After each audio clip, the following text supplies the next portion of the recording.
రూపాయలు. జ్ఞాపిక దుశ్శాలువాతో సత్కరిస్తారు.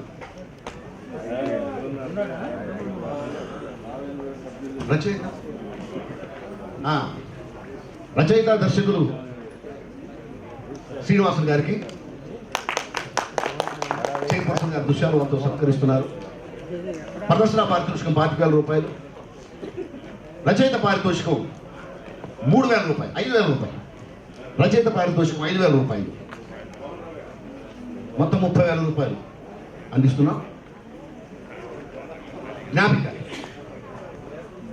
అలాగే ఈ నాటికలో నటించబోయే నటిమణి సురభి లలిత గారు, సురభి లలిత గారికి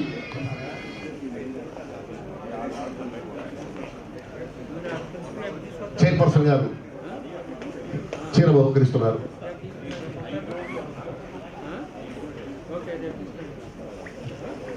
విపచ్చి సంకలనాలను అందిస్తున్నారు.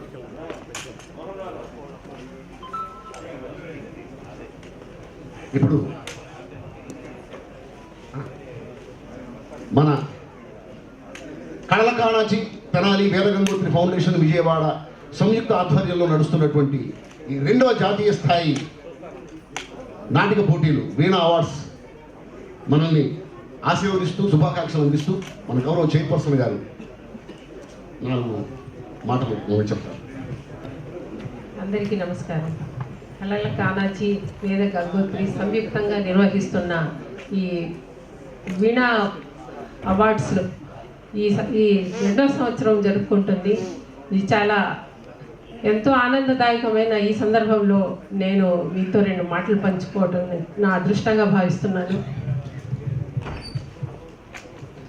కళామ తల్లి ముద్దు బిడ్డలు కళాకారులు.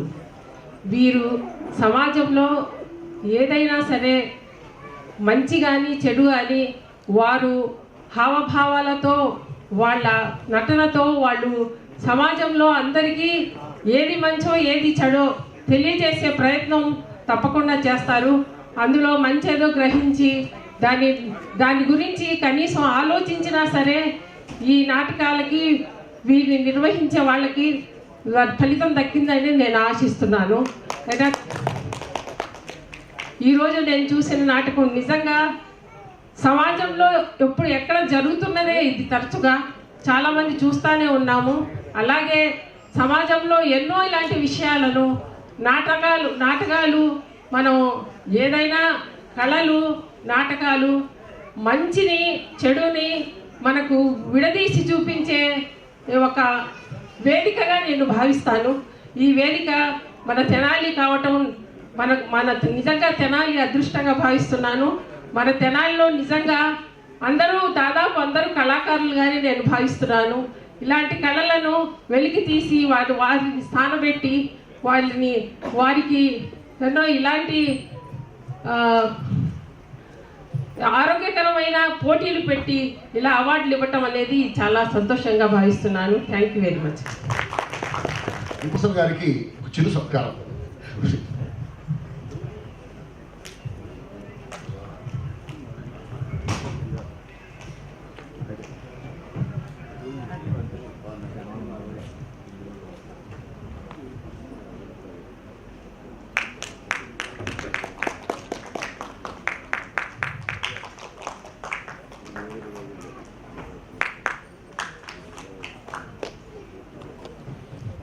Best of luck to next team. Velagaleru arts, Velagaleru వారి నెట్.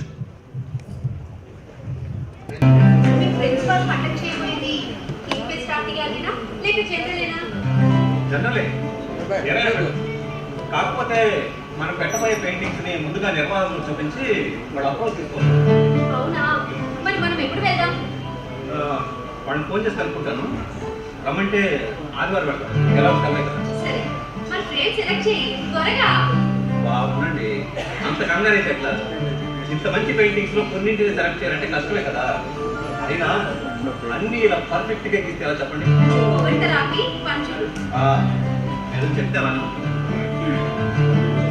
చాలా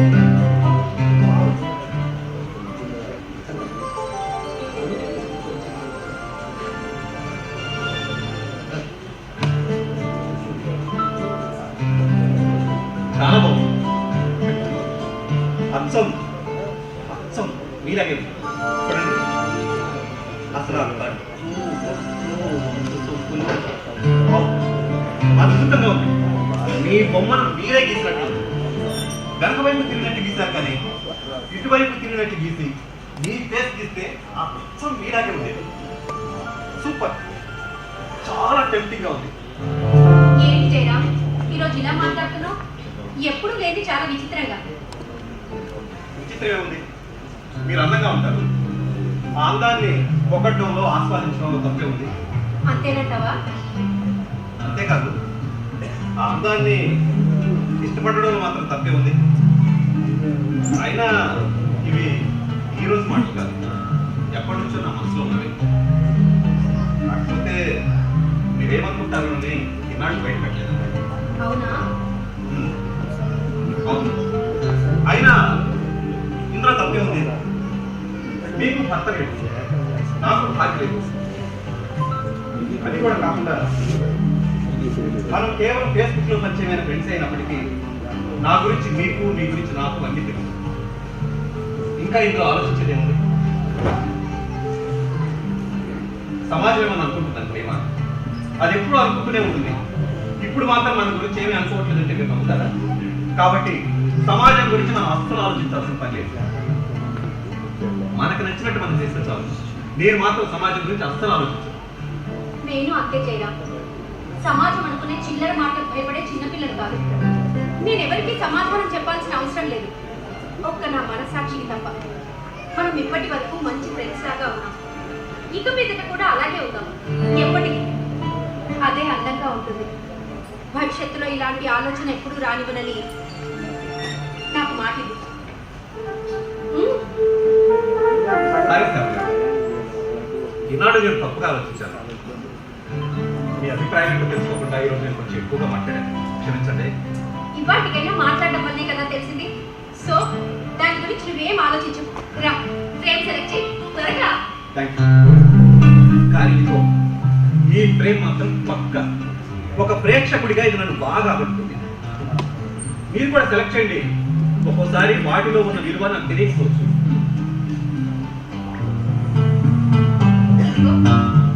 ఇది నా best choice. Wow, very nice, చాలా బాగుంది. Hi uncle, good evening. Good evening Raghu. ఏంటి ఎక్కడ అవునండి, కాయపడ్డ పూత కూడా లేదు అంకుల్. అదేంటి రఘు? వాళ్ళు ఏదో స్టార్ట్అప్ కంపెనీ ఓపెన్ చేస్తున్నారంట. జస్ట్ ఫ్రీ ఇంటర్వ్యూ మాత్రమే. వాళ్ళకి లోన్స్ అవి ఓకే అయితే కానీ పట్టాలి ఎక్కేది. అయ్యేదాకా నమ్మకం చెప్పలేదు. అంకుల్, అక్కడి వాతావరణం చూస్తే అది స్టార్ట్అప్ అయితే అస్సలు లేదు. అందుకే అలా అన్నారు. ఏంటంకుల్, ఈ మధ్య ఫ్యాషన్ భలే మెయింటైన్ చేస్తున్నారు. ఆ డ్రెస్, ఆ గడ్డం, రోజుకి కుర్రాలు అయిపోతున్నారు. పొలాన్ని అవడం ఏంటి రఘు? నేను పొలానే కదా, నాకేమంత వయసు అయిపోయిందని. అయినా ఒక మనిషిని దీంతో లెక్కించాలి, వయసుతో కాదు. ఇక్కడ నేను ఎప్పుడు యంగ్. అయినా ఏ వయసులోనైనా మారుతున్న కాలంతో పాటు ఫ్యాషన్గా ఉండడంలో తప్పే ఉంది. సారీ అంకుల్, ఫీల్ అయ్యా. నేనేదో సరదాగా అన్నాను. మీరిద్దరే ఫీల్ అవ్వాలి మరి. ఇది మీకు ఎప్పుడు ఉండేదేగా. అమ్మా ప్లీజ్. సరే, ఏంటంకుల్, ఇద్దరు ఎక్కడో కొత్త యుద్ధానికి సిద్ధమవుతున్నట్టున్నారు. అవును Raghu, next month art exhibition జరగబోతుంది. దానికోసమే ఫ్రేమ్ సెలెక్ట్ చేస్తున్నాం. చాలా కష్టంగా ఉంది. అవునండి, ఈ బొమ్మల్ని ఎగ్జిబిషన్లో పెట్టడం అంటే చాలా కష్టం. నేను అన్నది అది కాదు రఘు, ఇంత మంచి పెయింటింగ్స్ లో దేన్ని సెలెక్ట్ చేయాలని కష్టంగా ఉంది అని. అంకుల్, మిమ్మల్ని చూస్తుంటేనే జాలనిపిస్తుంటుంది నాకు. అందరూ మళ్ళా ఫ్యామిలీగా ఉంటారా? వాల్యూ ఇవ్వాలంటే ఇక్కడ వాల్యూ ఉండాలి కదమ్మా. మా తిప్పలేదు, నేను పడుతున్నాను కదా, బయట నుంచి వచ్చాను. వెళ్ళి ఫ్రెష్ అవ్వం. అలాగే అండి, కానీ ఓపికకు మాత్రం సన్మానం చేయొచ్చు.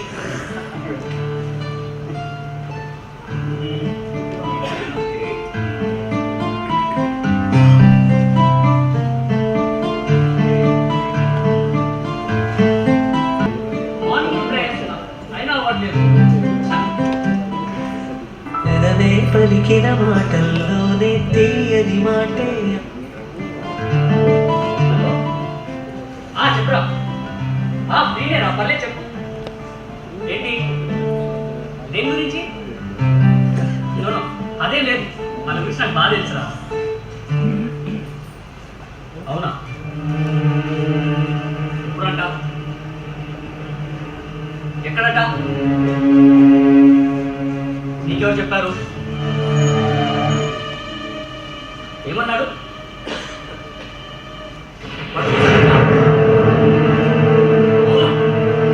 సరే, మళ్ళీ కాల్ చేస్తాను.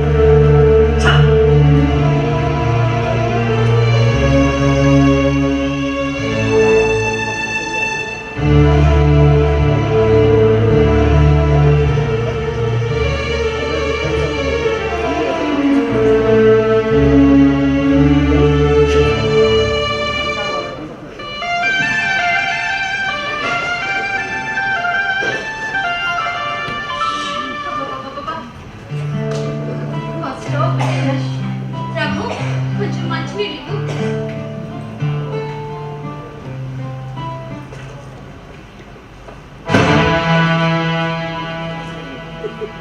ఏంటి అందరూ రాలేదా? ఎక్కువగా ఆయన పిక్ చేసుకుంటాడు. ఏదో పనుందన్నారు, అందులోనూ బయటికి ఎక్కడికి వెళ్ళే ప్లాన్స్ లేవు, అందుకే కలవలేదు. కాస్త లేటుగా ఇంటికే వస్తానన్నాను. ఓహో, ఏంట్రా ఎన్నిసార్లు కాల్ చేసావు?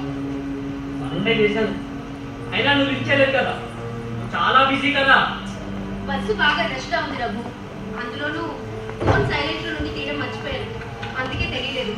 సరే, ఏంటి అన్నిసార్లు కాల్ చేసావు? ఏదైనా అర్జెంటా? అవును. ఏంటో చెప్పు. ఆదివారం ఎక్కడికి వెళ్ళాలి మీరు? మీరు అంటే? అదే నువ్వు, ఆ జయరాం గారు. ఎక్కడికి వెళ్ళా?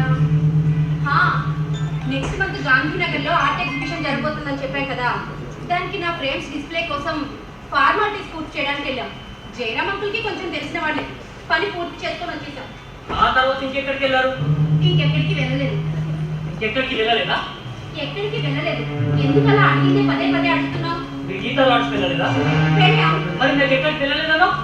అదే ఢిల్లీ నుంచి కల్చరల్ డైరెక్టర్ సిటీకి వచ్చారు, ఆయన పరిచయం చేసుకుంటున్నట్టుంటుందని జయరామ్ తీసుకెళ్ళాడు.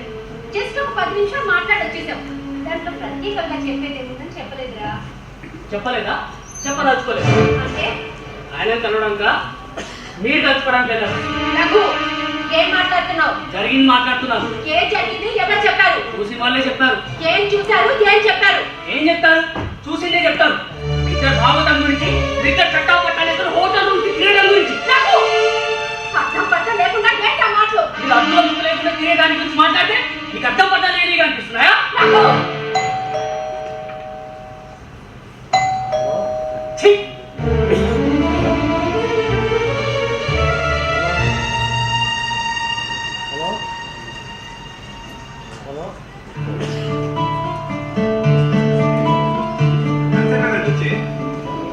సారీ, నాకు కొంచెం లేట్ అయింది.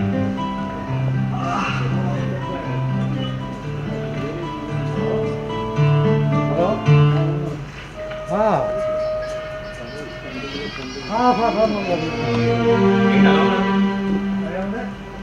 ఏమన్నా ప్రాబ్లమా? అవును, మీరే ప్రాబ్లం. అదేంటి నాకు అలా మాట్లాడుతున్నావు? ఏం ప్రాబ్లం ఏంటి? అవును, మా ఇంటికి మీరే ప్రాబ్లం. రేపటి నుంచి మీరు పైకి రావద్దు. ఏమైంది?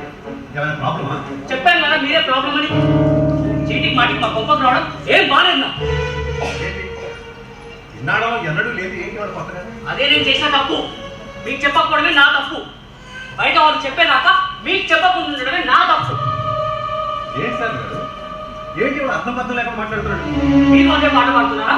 అర్థం పడడం లేదు అని. అంటే మీకు అర్థమైన పచ్చిగా చెప్తాను వినండి. మీరు ఫ్రెండ్షిప్ అంటూ, ఆర్ట్ గ్యాలరీలు, ఎగ్జిబిషన్, ఆ ప్రదేశాలు, ఈ ప్రాంతాలంటూ తిరిగే తిరుగుల వెంట ఏం జరుగుతుందో నాకు తెలిసిపోయింది. ఇన్నాళ్ళు ఇళ్ళ పక్క వాళ్ళు చెవులు కొరుకుంటుంటే అది నాకు చెవిన పడ్డా. ఈ సమాజం ఇంతే, ఇరుగు పొరుగు అమ్మలక్కలు ఇలానే మాట్లాడుకుంటారని లెక్క చేయలేదు. కానీ నా ఫ్రెండ్ హోటల్ రూమ్ నుండి రావడం కల్లారా చూసారా? అది ఆ నోట ఈ నోట పడి నా ఫ్రెండ్స్ అందరు మీ తిరుగుల గురించి చెడ్డగా మాట్లాడుతుంటే నేను తక్కువ లేకపోతున్నాను. మీరంటే నేను అసహ్యం వేస్తుంది. మొహాలు చూస్తుంటేనే కంపర మాట్లాడుతున్నారు. తప్పు చేసింది మీరు, పైగా నేను తప్పుగా మాట్లాడుతాను అంటున్నారా? పచ్చకామెల సామెత లాగా. ఏంటి సార్ గారు తను అలా మాట్లాడుతుంటే మీరేం మాట్లాడరే? వాడి మాటలకి నాకు మాటలు రావట్లేదు జైనా. ఇంకేం మాట్లాడతారు? తెచ్చిపోయిందిగా. అయినా ఇక మాట అనవసరం. రేపటి నుంచి మీరు ఇటువై రావు. ఈ వ్యవహారాలు ఇంతటితో ఆపేస్తే బాగుంటుంది. వాళ్ళమ్మ ఎవరితోనో తిరుగుతున్న మాటలు వింటుంటేనే చచ్చిపోవాలనిపిస్తుంది. మీకు చీమ పుట్టినట్టయినా లేదనుకుంటా.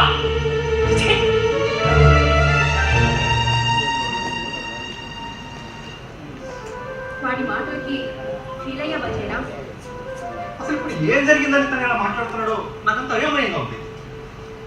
మనం మొన్న ఆర్ట్ ఎగ్జిబిషన్ పని మీద వెళ్ళి పని అయ్యాక కల్చర్ డైరెక్టర్ని కలవడానికి లాడ్జ్కి వెళ్ళాం కదా. అది ఎవరో చూసి మనం హోటల్ రూమ్స్ కి తిరుగుతున్నాం అని వాడు చెప్పారు. అది విని వాడు తట్టుకోలేక ఆ విషయంలో నిజం ఏంటో తెలుసుకుంటే ఏదేదో మాట్లాడుతున్నాడు. వాడి మీదే కోపం పెట్టుకోకు. వాడి తరఫున నేను నీకు సారీ చెప్తున్నాను. చచ్చా నాకు సారీ పెట్టి అయినా రఘు మీద నాకు ఎటువంటి కోపం లేదు. తన ఫేస్ లో ఎవరున్నా అలానే రియాక్ట్ అవుతారు. ఈ నాళ్ళలో ఎన్నడూ లేనిది తను ఇలా రియాక్ట్ అయ్యాడంటే అతనికి చెప్పిన వాళ్ళ మాటలు ఎంత కటువుగా ఘోరంగా ఉన్నాయో ఇలాంటి రోజు ఒకటి వస్తుందని నేను అస్సలు ఊహించలేదు. మన ఇద్దరి మధ్య ఏమీ లేకపోయినా మనం ఇంతగా క్లోజ్ గా ఉండడం వల్ల ఇవన్నీ వస్తున్నాయి. సో మనం కొంచెం డిస్టెన్స్ మెయింటైన్ చేస్తే బెటర్ అనుకుంటాను. అంటే నాతో మాట్లాడడం మానేస్తావా? అలా నేను అన్నాను. మనిద్దరం కలిసి బయటకు వెళ్ళడం, నేను మీ ఇంటికి రావడం కొన్నాడు ఆపిస్తే బాగుంటుంది. ఇంత జరిగాక ఇవన్నీ మంచిది కాదు. ఎవరో ఏదో చెప్పారని అది నమ్మేసి నన్నే అనుమానిస్తే నేను సైలెంట్ గా ఉండాలా? సైలెంట్ గా ఉన్నది మాత్రం తప్పు చేసినట్లేనా? ఒక్కొక్కసారి నిశ్శబ్దమే ఎన్నో విషయాలు తెలియజేస్తుంది. ఎంత కాదనుకున్నా మనం ఈ సమాజంలో మీరు ఆడవాళ్ళు అన్న విషయం మర్చిపోవద్దు. మనం తప్పు చేస్తున్నాను అనుకోకండి. ఎందుకు చెప్తున్నానో అర్థం చేసుకోండి ప్లీజ్. సరే అలాగే ఉందాం. అది బలవంతంగానే. ఇది జరిగింది కదా అని నువ్వు నన్ను అవాయిడ్ చేయదు. వీలున్నప్పుడల్లా కలుస్తూ ఉండు. ఓకేనా? ఓకే వస్తాను.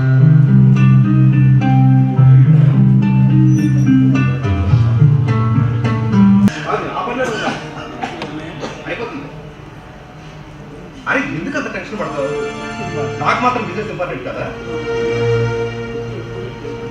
4 రోజుల నుంచి గట్టి ప్రయత్నంలో ఉన్నా. తప్పకుండా అయిపోతుంది. అరే దేనికైనా టైం రావాలి కదా. Be cool. ఓకే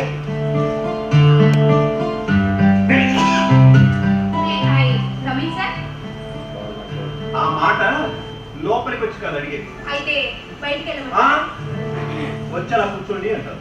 ఎందుకులేండి మీ పనులు చెడగొట్టడం. అసలే మీరు కాల్స్ లిఫ్ట్ చేయడానికి, మెసేజ్లకు రిప్లై ఇవ్వడానికి కూడా తీరికలేనంత బిజీ కదా. వచ్చింది చాలే కానీ అలా వచ్చి కూర్చోండి మేడం. చెప్పండి ఏం కావాలి? కాఫీ, టీ అయితే రెడీగా ఉంది. కొంచెం మీ టైం కావాలి. ష్యూర్ తప్పకుండా. అయినా మీరు అడగకూడదు, ఆర్డర్ చేయాలి. మాకు మీకంటే ఎక్కువ చెప్పండి. మాట్లాడదు. 4 రోజుల నుండి ఏమైపోయావు? కాల్ చేస్తే లిఫ్ట్ చేయట్లేదు, మెసేజ్ చేస్తే కనీసం చూడు కూడా చూడలేదు. రఘుపై ఇంకా కోపం తగ్గలేదా? అయినా వాడి మీద కోపాన్ని నాపై చూపిస్తే ఎలా? చూపించడానికి తగ్గడానికి అసలు నాకు వస్తే కదా. మీకు ఆ రోజే చెప్పాను రఘు మీద నాకు ఎటువంటి కోపం లేదని. నేను రెస్పాండ్ కాకపోవడానికి అన్ని కారణాలు కాదు, ఏవో బిజినెస్ సమస్య అంతే. ఏంటది? నాతో చెప్పకూడదా? చెప్పకూడదని కాదు, కానీ చెప్పకూడదని కాదు. కాకపోతే నా తల్లి అంటే ఇన్నాళ్ళు నా పనులన్నీ కూడా తలనొప్పి అనుకునే తప్పక చేశావన్నమాట. ఏం కాదండి బాబు, బోడిగుండికి మా కలిసి ముడి పెట్టండి. పెట్టండి. నీది బోడిగుండు కాదుగా, పట్టదలేగా. ఎంత మాట అన్నారు? సారీ సారీ, జోక్ చేశాను, ఏమనుకో. ఏమనుకోలే మేడం, మీరు నాకు వచ్చేది బిస్కెట్ చాలే కానీ అసలు విషయం చెప్పు. ఏం చెప్పాలి? కొత్తగా ఒక 10 acres కృషి నడుస్తుంది. గతంలో ఓ రైతు దగ్గర 10 ఎకరాలు కొన్నాం సిటీ హౌస్ కట్టు. ఇప్పుడు అది మంచి బిజినెస్ ఏరియా అయిపోతుంది. వెంచర్స్ వేద్దామని వర్క్ స్టార్ట్ చేశాం. ఆ ల్యాండ్కి ఏదో సీలింగ్ ఇష్యూ ఉండి ఆన్లైన్ కాకపోవడంతో పెద్ద ప్రాబ్లం అయింది. రైతు ఇద్దరు కూడా పట్టించాలి. ఈ ఈ పరిస్థితుల్లో మీతో ప్రశాంతంగా మాట్లాడలేదని నేను సైలెంట్ అయిపోయానండి. మీరేమో ఏదేదో ఊహించుకున్నారు. ఊహించుకోనా మరి? నీ మనసులోని మాట నీలోనే దాచుకొని బాధపడుతూ ఉన్నావే కానీ నాతో షేర్ చేసుకోవాలనిపించలేదన్నమాట. అంతేలే, మేము ఆర్చేవాళ్ళమా తీర్చేవాళ్ళమా? నన్ను అపార్థం చేసుకోకండి. బాగా అర్థమైంది. రెవెన్యూ డిపార్ట్మెంట్ తో పని అయ్యింది, నేను అదే డిపార్ట్మెంట్ లో పనిచేస్తానని తెలుసుంది నాకు చెప్పకుండా దాచుకున్నావంటే నాపై నీకెంత నమ్మకం ఉందో అర్థమవుతుంది. అదే కాదండి సార్ గారు, అది మీ డిపార్ట్మెంట్ పనైనా మీ మండల ఆఫీస్ పరిధిలోకి రాదు. నేను ఆ విషయం కన్ఫర్మ్ చేసుకున్న తర్వాతే అది మీ చేతిలో లేని పని అని నేను సైలెంట్ అయిపోయాను. అయినా నేను గట్టిగా ప్రయత్నం చేస్తున్నాను. కాస్త లేట్ అయినా అయిపోతుంది, మీరే కంగారు పడకండి. బాగుంది. మీ మండల పరిధిలోకి రాదు, నువ్వు ఆఫ్టర్ ఆల్ జూనియర్ అసిస్టెంట్ కాబట్టి వేరే ఆఫీస్ లో చెప్పి నా పని చేయించడం నీ వల్ల కాదు. నా పని నేను చేసుకుంటాను, నువ్వు గమ్మునుండు అంటావు. గుడ్. అది కాదండి. ఏది కాదు? మా పరిధిలో అది కాకపోతే నేను చేయించలేనా? నీ కోసం ఆ మాత్రం హెల్ప్ చేయలేనా? చేయలేదని కాదు, కానీ నీకెందుకు శ్రమ అని. అంటే ఇన్నాళ్ళు నా పనుల కోసం తిరిగినప్పుడల్లా శ్రమ అనుకొని తప్పక చేసావన్నమాట. ఏంటండి ఎలా మాట్లాడతారు? ఇంకెలా మాట్లాడాలి? ఆ పని నాకు వదిలే. నువ్వు అస్సలు ఇన్వాల్వ్ అవ్వద్దు. నీ పని ఎలా చేయించాలో నాకు బాగా తెలుసు. నేను చేసి పెట్టాగా. నువ్వు ఇలా ఫీల్ అవుతూ డల్గా ఉంటే నాకు నచ్చదు. ప్లీజ్ కూల్గా ఉండు. Thank you so much. అప్పుడు ఎప్పుడో ఫ్రెండ్స్ మధ్య హ్యాండ్స్ ఉండకూడదు అన్నట్లు గుర్తు. అబ్బా, మీకు అన్ని పదే గుర్తండి బాబు. మీ తెలివితేటలతో ఇట్లా గౌరవించేస్తారు. సన్మాన పత్రం చదివింది చాలే కానీ రేపేంటి పరిస్థితి? కలవడానికి వీలవుతుందా? ష్యూర్. ఎక్కడ ఇంటర్వ్యూ ప్లాన్ చేయండి. అలాగే ల్యాండ్ డాక్యుమెంట్ కాపీలు మిగతా కాగితాలు కూడా మీకు ఓకే, నేను రేపు మార్నింగ్ కాల్ చేస్తాను. వస్తాను మరి.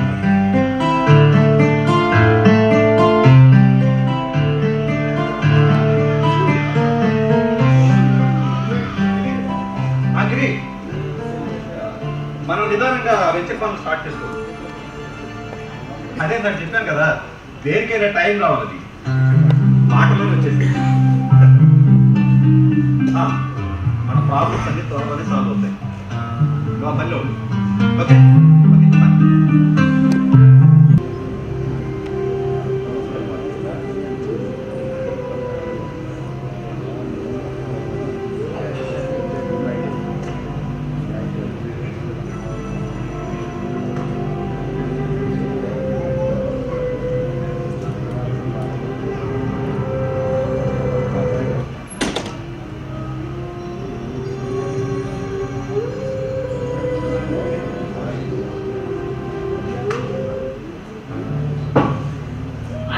ఫోను నెల రోజుల్లో ఇదే కంతు, మాట ముందు లేకుండా. 4 రోజుల నుండి ఆఫీస్కి సెలవులు పెట్టుకొని ఆయన కోసం విరహవేదన పడాలా?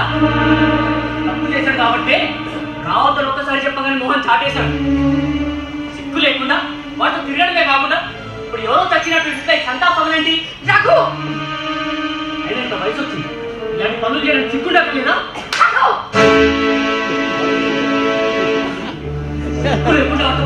తిరగడమే కాకుండా అడిగినందుకు నన్ను కొడతావా? వాడి కోసం నన్ను కొడతావా? నాకంటే వాడు అయిపోయాడా నీకు? ఇంకొక మాట మాట్లాడితే చంపేస్తాను. ఎవరి గురించి నన్ను మాట్లాడేది పిచ్చి పిచ్చిగా? నీ కన్న తల్లి గురించి అనే విషయం మర్చిపోయావా? అసలు మా గురించి నీకేం తెలుసా? అది పెద్ద పెద్ద మాటలు మాట్లాడుతున్నావు. నేను చిన్నపిల్లని కాదు, ఏమీ తెలీదు, నీకేమీ తెలీదు. నువ్వు ఇంకా ఏమీ తెలియని చిన్నపిల్లాడి. అజ్ఞానంతోనో అనుమానంతోనో చూసిందల్లా నిజం అనుకొని కనిపించిన దాని వెనుక కనిపించని కోణాన్ని కూడా ఊహించుకొని చిరువలు పలువలు చేసి చెప్పే మూర్ఖుల మాటల్ని గుర్తిగా నన్నే తెలివి తక్కువ వాడినాను. పుస్తకాలు నేర్పిన చదువులే తప్ప జీవితం నేర్పే సంస్కారం లేదని పసిపిల్లాడిగా నువ్వు. ఉడుకు నెత్తురు ఆవేశంతో కళ్ళ మొక్కుపోయిన గుడ్డివాడిని. అందరినీ గుడ్డివాళ్ళని చేసి మీరు బాగానే తిరుగుతున్నారా? నాన్న చనిపోయడం దిగులు ఏ మాత్రం లేదు నీకు. ఇప్పుడు అప్పుగా సోకులు చేసుకుని తిరుగుతున్నావు. ఇదంతా జయరాం కోసమేగా? అతను ఆఫ్టర్ ఆల్ ఫేస్బుక్ లో పరిచయం ఒక మగాడు. అతనికి ఏ స్వార్థం ఏ ఉపయోగం లేకుండా నీ చుట్టూ తిరుగుతున్నాడా? ఎక్కడికి తిరిగాంరా? ఎందుకోసం తిరిగాంరా? అసలు కొంచెమైనా ఇంటికి ఉంటారా నీకు? ఏంటి నేను సోకులు చేసుకొని తిరుగుతున్నానా? ఒరే, నేను అలా రెడీ అయ్యేది అందంగా కనిపించాలని కాదురా, సమాజం కోసం అలా బతకాల్సి వస్తుంది. పాత కాలంలో లాగా భర్త చనిపోయాక తెల్ల చీర కట్టుకొని చెవులకు దిద్దులు చేతికి గాజులు తీసేసి తిరిగితే ఈ సమాజంలో యాక్సెప్ట్ చేసే పరిస్థితులు ఉన్నాయా ఇప్పుడు? ఈవిడెక్కడ చాదస్తపు మనిషి అని తిట్టుకునే కాలంలో ఉన్నాం మనం. నేనే కాదు, ప్రస్తుత కాలంలో భర్త చనిపోయిన ఏ ఆడది అలా ఉండడం లేదు. ఇది కాలంతో పాటు వచ్చిన మార్పు తప్పితే నాలో వచ్చింది కాదు. ఆఫ్టర్ ఆల్ ఫేస్బుక్ లో పరిచయమైన ఒక మగాడు ఏ స్వార్థం లేకుండానే నీ వెనక తిరుగుతున్నాడా అన్నావే. జయరాం కూడా ఒకసారి మగబుద్ధి చూపించే ప్రయత్నం చేశాడు. కానీ నేను అతనికి మన పరిస్థితులు ఏమిటో, ఎలా ఉండాలో వివరంగా చెప్పాను. అతను కూడా నా మాటను అర్థం చేసుకొని గౌరవించాడు కూడా. అలాంటిది నువ్వు ఇలా మాట్లాడతావా? ఆ రోజున ఎవరో చూశారు, ఎవరో చెప్పారు అని నువ్వు రాద్ధాంతం చేసి నీ ఇష్టం వచ్చినట్లల్లా మాట్లాడినప్పుడు మాట్లాడకుండా ఉండి తప్పు చేసి దొరికిపోయినావురా. నువ్వు ఆవేశంగా ఉన్న ఆ టైంలో నీ చెవులు వినే పరిస్థితిలో ఉండవని, కోపంతో మూసుకుపోయిన నీ కళ్ళు తెరుచుకోవని. అయినా ఇవన్నీ నీకే తెలుస్తాయి. అన్నేళ్లు నాతో కలిసి కాపురం చేస్తే మీ నాన్నే తెలుసుకోలేకపోయాడు నా గురించి. ఇక నీ వల్లే అవుతుంది నన్ను అర్థం చేసుకోవడం. నాన్నకి నాకేం తెలియదు, మేము పిచ్చోళ్ళం. మరి నీ గురించి ఏమీ తెలియకుండానే అన్నేళ్ళు నీతో కాపురం చేశాడా? కాలు బయట పెట్టనివ్వకుండా మహారాణిలా చూసుకున్నందుకు పోయాక బహుమానాలు మానేస్తున్నావులే. నువ్వు కూడా మగాడు అనిపించావురా. కాలు బయట పెట్టనివ్వకుండా చూసుకుంటున్నామని చెప్పి మహారాణి తనాన్ని అంటగట్టే మీ మగాళ్ళకి ఆడవాళ్ళు చేసేది దాసి ఉద్యోగం అని ఏమర్థమవుతుందిలే.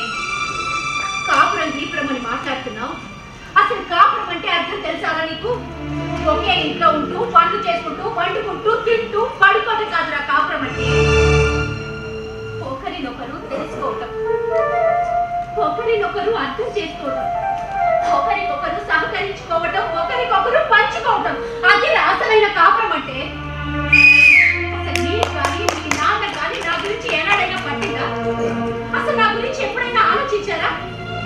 మీరు బయటికి వెళ్ళే వరకు అన్ని చేసి పెట్టిందా లేదా, మళ్ళీ ఇంటికి వచ్చేసరికి అన్ని అమర్చి పెట్టిందా లేదా అని తప్ప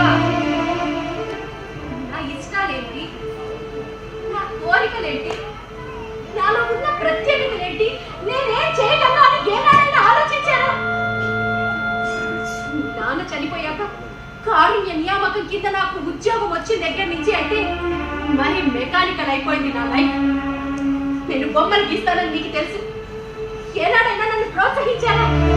ప్రోత్సాహం మాట కొంచెం కనీసం చిన్న గుర్తింపునిచ్చారా? ఈ 15వ పుట్టినరోజున నీకు మెమరబుల్ గిఫ్ట్ ఇవ్వాలని సంవత్సరానికి ఒకటి చొప్పున ఫొటోస్ తీసుకొని వాటిని నేనే అందంగా గీసి ఫ్రేమ్ కట్టించి నీకు ఇస్తే నువ్వేమన్నావా? ఓ మమ్మీ, నీ బొమ్మలా? నేను ఇంకా సర్ప్రైజ్ గిఫ్ట్ అంటే ఎంత కాస్ట్లీ గిఫ్ట్ అనుకున్నా. ఐఎమ్ డిసప్పాయింటెడ్ మమ్మీ అన్నావు. మీ నాన్న ఏమన్నారా? నీ పిచ్చి గీతల గిఫ్ట్లు వాడికి ఎందుకోయని తీసి పారేశాడు.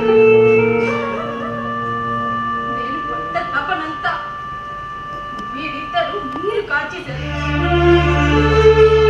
ఇద్దరికి తెలియకుండా మీకు సర్ప్రైజ్ గిఫ్ట్ ఇవ్వాలని మీరు లేని టైంలోనో మీరు పడుకున్న టైంలోనో నిద్ర మానుకొని మరీ గీశారు. పర్ఫెక్షన్ కోసం ఎన్ని బొమ్మలు చింపేసి ఎన్ని జాగ్రత్త గీశారో నాకే తెలుసు. అలాంటి నా కష్టాన్ని ఆరాటాన్ని చీపి పుల్లను తీసి పారేసినట్టు తీసి పారేశారు. అలాంటి ఆ ఫ్రేమ్ ని చూసి జయరామ్ ఎంత సర్ప్రైజ్ అయ్యాడో తెలుసా? ఆ ఉండాల్సింది స్టోర్ రూమ్ లో కాదని ఆర్ట్ ఎగ్జిబిషన్ లో పెట్టి దాకా ఊరుకోలేదు. ఆ ఫ్రేమ్ ని కాపీ చేయించి నాకు గిఫ్ట్ గా కూడా ఇచ్చాడు. ఆ ఫ్రేమ్ కి ఆర్ట్ ఎగ్జిబిషన్ లో హైయెస్ట్ రేట్ వచ్చినప్పుడు నేనెంత ఏడ్చానో నాకే తెలుసు. బయటి వాళ్ళకి అంత విలువైనదిగా కనిపించిన ఫ్రేమ్ మీకు మాత్రం ఎందుకు పనికిరాదయ్యింది. నేను ఆర్టిస్ట్ గా చనిపోయి మనిషిగా బతకలేక చస్తున్న టైంలో జయరామ్ పరిచయం నాకు ఒక వరమైంది. అతని ప్రోత్సాహం సహకారంతో నేను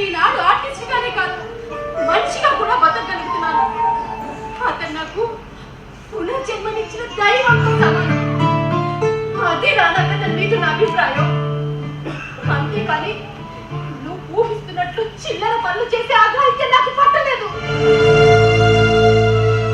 కానీ కొడుకు చేసే ఇంటికి మాట్లాడించుకున్నాను. ఇంతకంటే నాకు ఇంకొకటి ఉండదు.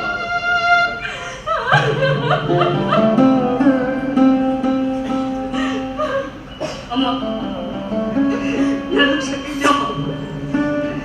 మూర్ఖత్వంలో కన్ను మూసుకుపోయి నేనేదో మాట్లాడతాను. నేను అనరాని మాట్లాడినాను. నేను ఎంతో పాపం చేశాను. నన్ను క్షమించు. నన్ను క్షమించు.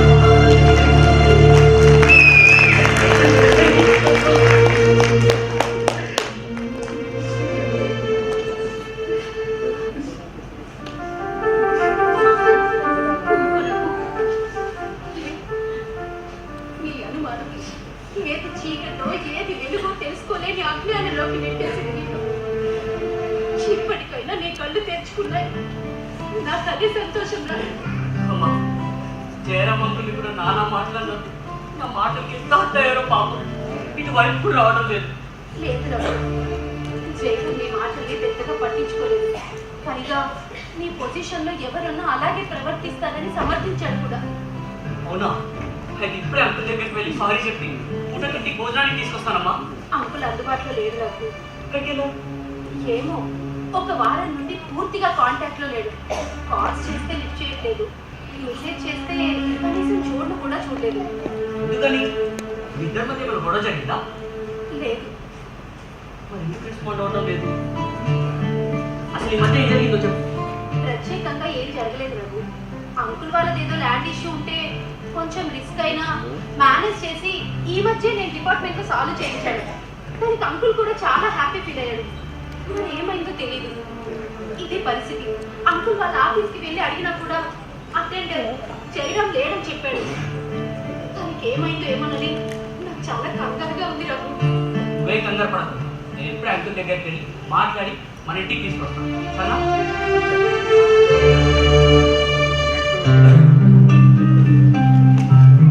ఎందుకు తప్పలా ఉన్నావు?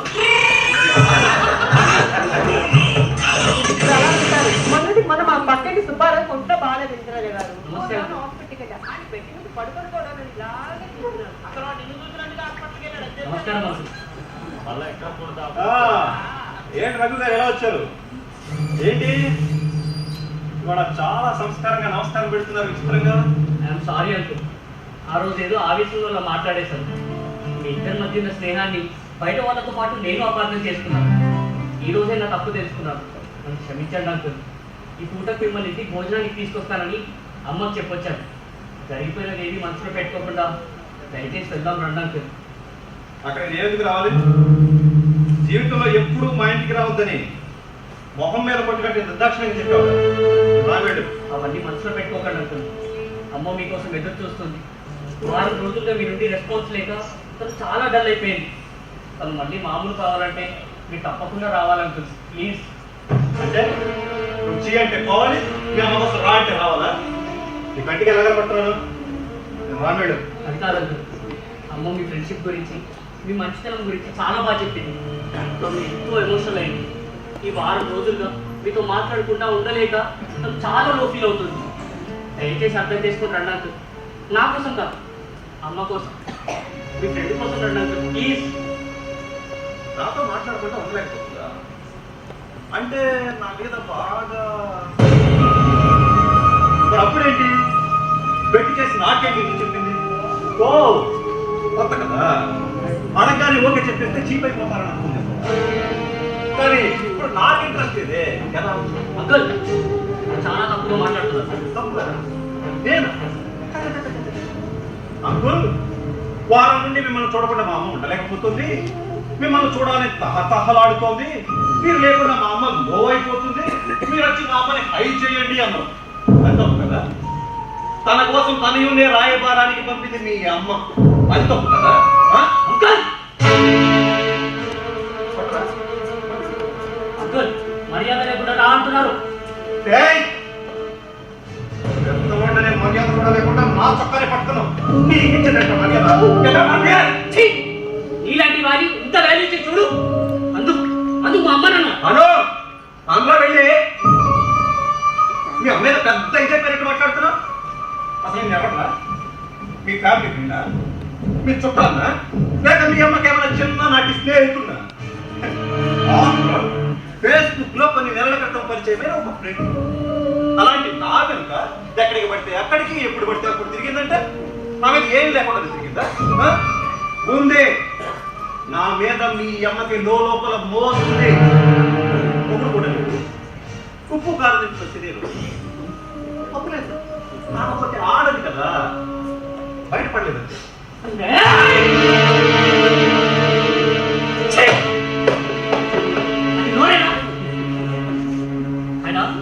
అయినా నేను ఇలా కాదురా, నీ ల్యాండ్ ఇష్యూలో రెవెన్యూ డిపార్ట్మెంట్ లో ఫ్రాడ్ చేసి మరి పని చేయించుకున్నావు కదా, అదంతా బయటికి రావు. నేను బజార్కి ఇడుస్తాను. నేను అరెస్ట్ చేయించి నలుగురిలో నీ పరువులో తల్లిస్తాను. ఇప్పుడే వెళ్ళి నీ మీద కంప్లైంట్ ఇస్తాను. వెళ్ళి కంప్లైంట్ ఇచ్చి పోలీసులు వచ్చి మీ అమ్మని అరెస్ట్ చేసి తీసుకెళ్తుంటే చూసి తట్టుకోలేక ఏడుస్తూ కూర్చుంది కానీ ఈ జైరాన్ని అంత తక్కువ అంచనా వేయకు.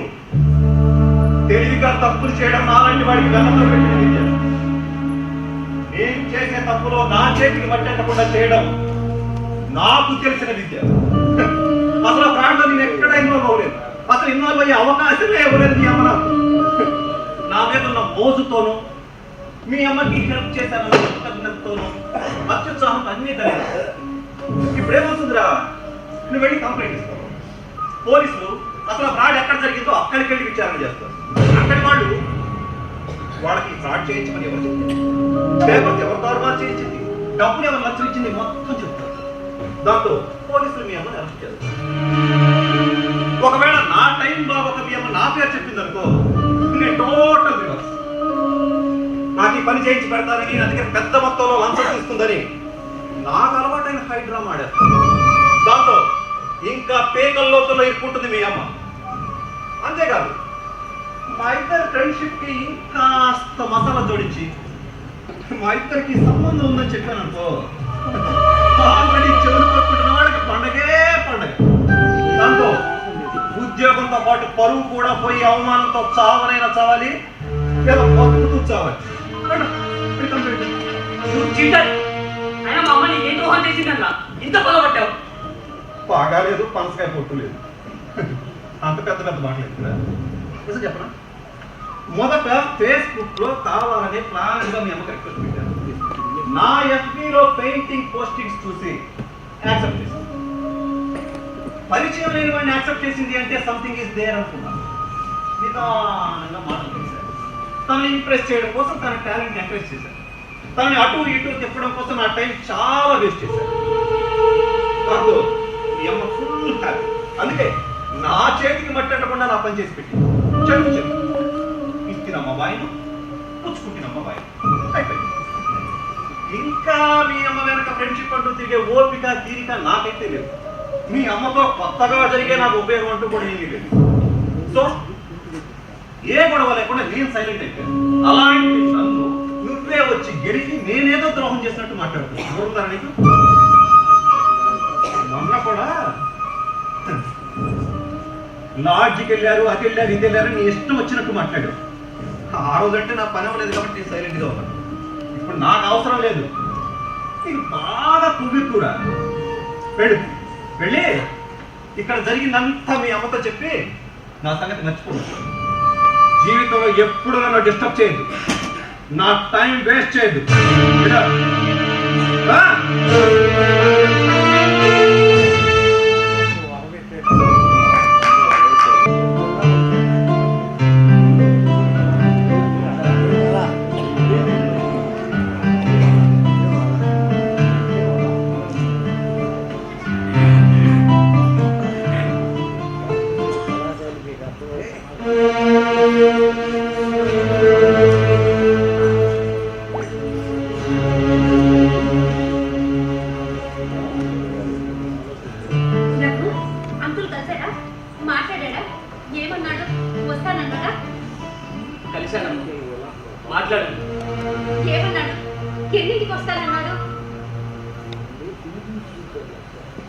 రానన్నాడు. రానన్నారా? అవునమ్మా, అవసరం తీరిందన్నాడు.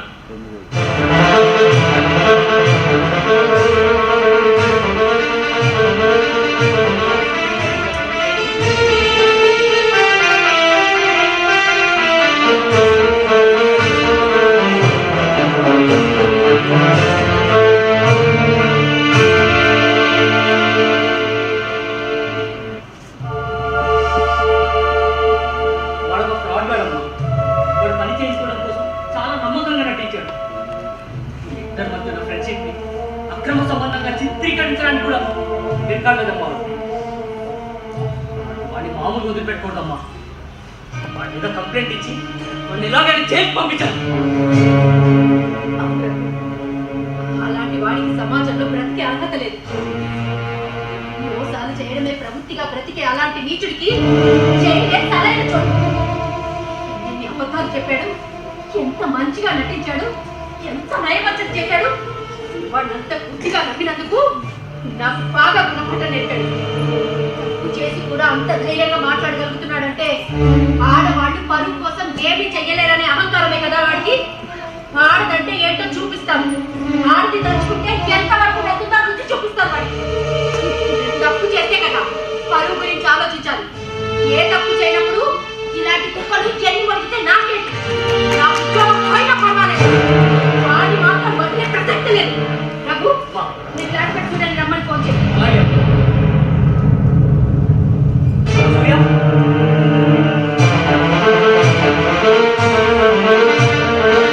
మనం ప్లేస్ చేసిన దాని ప్రకారం ఇదిగో ఈ 3 ప్రొఫైల్స్ వాళ్ళ ప్రొడక్షన్స్ పోస్టింగ్స్ చాలా డిస్టర్బ్ గా ఉన్నాయి.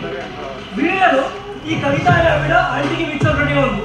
అంటే కవిత గారితో ఆంటీ మాట్లాడితే మనకి ఏదైనా హెల్ప్ అవ్వచ్చు.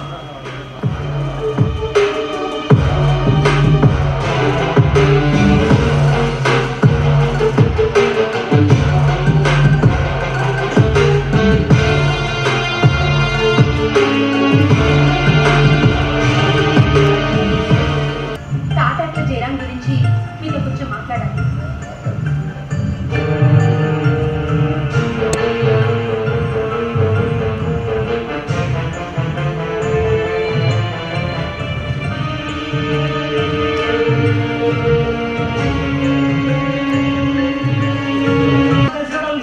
కాబట్టి మన పని ఈజీ అయినట్టే.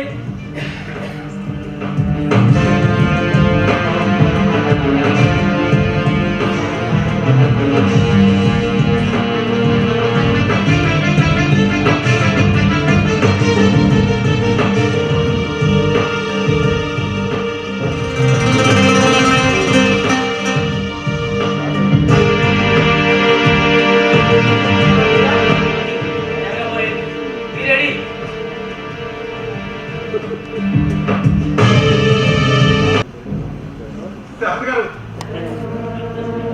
రఘు, రఘు,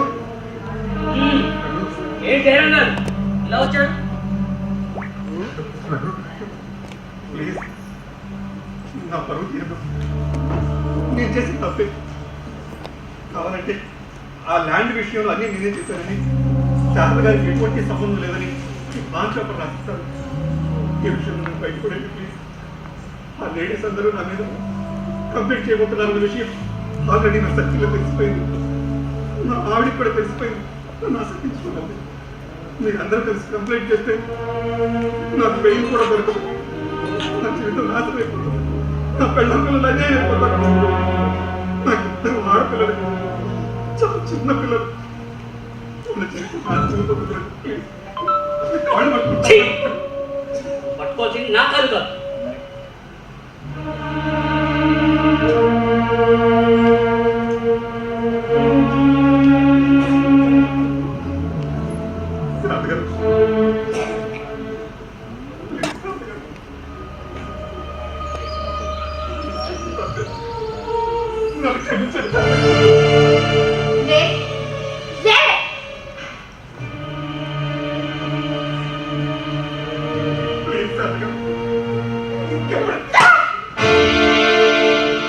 క్షమించాలా? నీలాంటి వాడిని గుట్టు పాత్రయాలి. ఆడవాళ్ళ జీవితాలతో ఆడుకునే నీలాంటి నీచుని నడి బజార్లో పురి తీయాలి. ఉంటే ఏమి చెయ్యలేని బలహీనరాలుగా భ్రమపడి మీకు మీరే బలవంతులుగా ఫీలై మీకు ఎదురు లేదని రెచ్చిపోతారా? ఎలా మోసపడ్డానా? నీ వెంట తిరిగానా? నిన్ను విడిచి నేను ఉండలేకపోతున్నానా? ఇవేనా పరాయి ఆడదాని మీద నీకు వచ్చే ఆలోచనలు? నీ పనులు చేయించుకోవడం కోసం ఒక ఆడదాన్ని మభ్య పెట్టి మోసం చేసి ఇరికిస్తావా? ఇదే నేనా నీ మగతనం? ఒరే, నీ మగతనం చూపించాల్సింది ఆడవాళ్ళ దగ్గర కాదురా, సమాజంలో తలెత్తుకొని బతికే విషయంలో చూపించు. భర్త చనిపోయిన ఆడది తన కూతురు పెళ్లి కోసం దాచుకున్న డబ్బుల్ని ల్యాండ్ పేరుతో ఆశ చూపి మోసం చేసి ఆ డబ్బులన్నీ కాచేయడమే కాకుండా నీ మనుషులతో బెదిరించి ఆ తల్లి కూతుర బ్రతుకు రోడ్డు పాల్చేసింది. ఒక పెళ్లి తల్లి ఆడపిల్లతో చాటింగ్ చేసి నమ్మకంగా నటించి ఫోటోలు మార్పించేసి ఆ అమ్మాయి చాలా కారణమయ్యావు. ఇలా ఎంతమంది జీవితాన్ని నాశనం చేస్తావురా? ఎవరు అడగలేదనినా? అడగలేక కాదురా. ఈ విషయాలన్నీ బయటకు తెలిస్తే సమాజంలో ఎక్కడ పరువు పోయి చావాల్సి వస్తుందనే భయంతో ఎంతో మంది ఊరముడిపోతున్నారు. కానీ అందరూ అలా కాదు.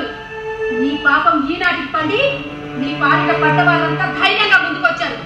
ఇక నీ బతుకు కుక్క చిప్పిన విస్తరే.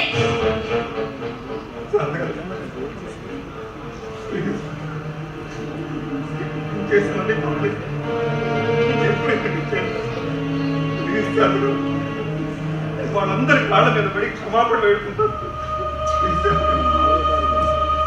నా భార్య పిల్లల్ని అనాథలు చేసి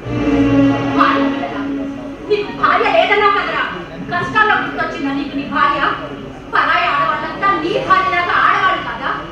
వాళ్ళ జీవితాలు నాశనం అయిపోయినా పర్వాలేదా? రే, నీ నక్క వినయాలు ఇంకా నా దగ్గర తాగవు. సమాజంపై కాస్తూ కూస్తూ అవగాహన నన్నే మంచిగా నటించి పురిడి కొట్టించు. ఇక సాధారణ మహిళల్ని ఎంత ఈజీగా ట్రాక్ చేయగలవో అర్థం చేసుకోవచ్చు. నువ్వు చేసిన మోసాలకి నేరాలకి నువ్వు బయటికి రాకుండా నీ చుట్టూ ముచ్చు బిగిస్తే నీలా ప్రవర్తించే వాళ్ళకి కాస్తైనా భయం ఉంటుంది. నువ్వు మోసం చేసిన వాళ్ళందరినీ రేపు ఫేస్ చేయడానికి రెడీగా మేడం. చూడాలన్నా నీ మాట వినాలన్నా అసహ్యం వేస్తుంది నాకు. వీటి బయటికి పంపించే.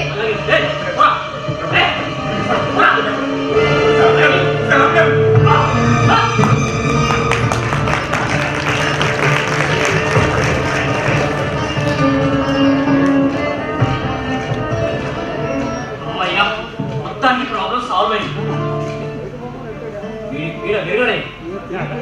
లేదు, సమస్య ఇంకా అలానే ఉంది.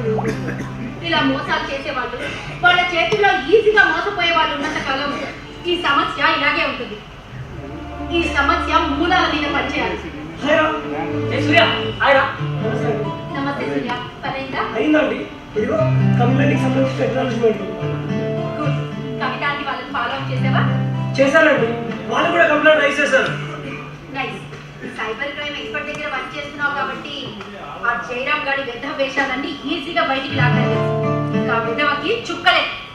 అవునండి, నాకు డౌట్.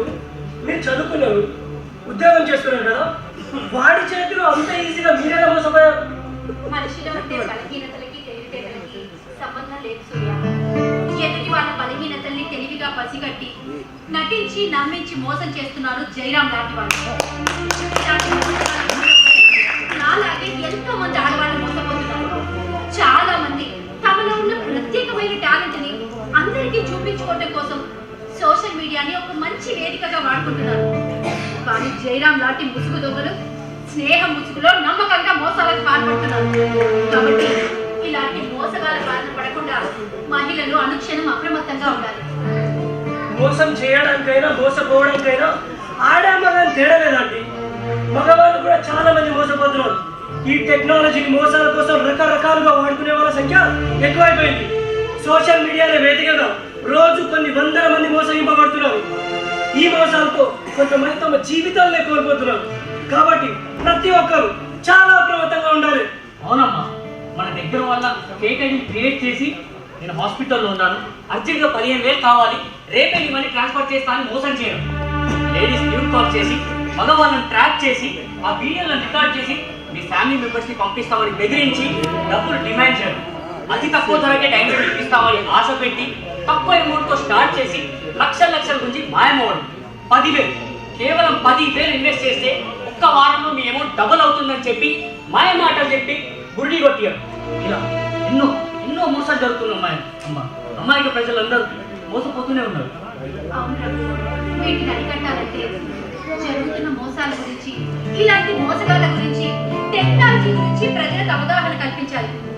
మనం మొన్న అనుకున్నట్లుగా మీరు వర్క్ చేయాలి.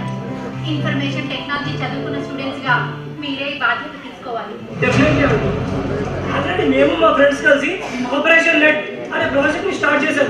ఈ చిన్న చిన్న స్కిట్స్ డెమోల ద్వారా ప్రజలకు అవగాహన కల్పించే ప్లాన్ చేస్తున్నాం. సమాజాన్ని సరైన దారిలో నడిపించాల్సింది మీలాంటి యువతే. All the best. మొత్తానికి ఉద్యోగాలు చేయడానికంటే ముందే సోషల్ రెస్పాన్సిబిలిటీ అనే పెద్ద జాబ్ లోకి దిగిపోయారు. మొదటి అడుగులోనే సక్సెస్ అయ్యారు. ఇక మీకు జీవితంలో తిరుగులేదు నాన్న.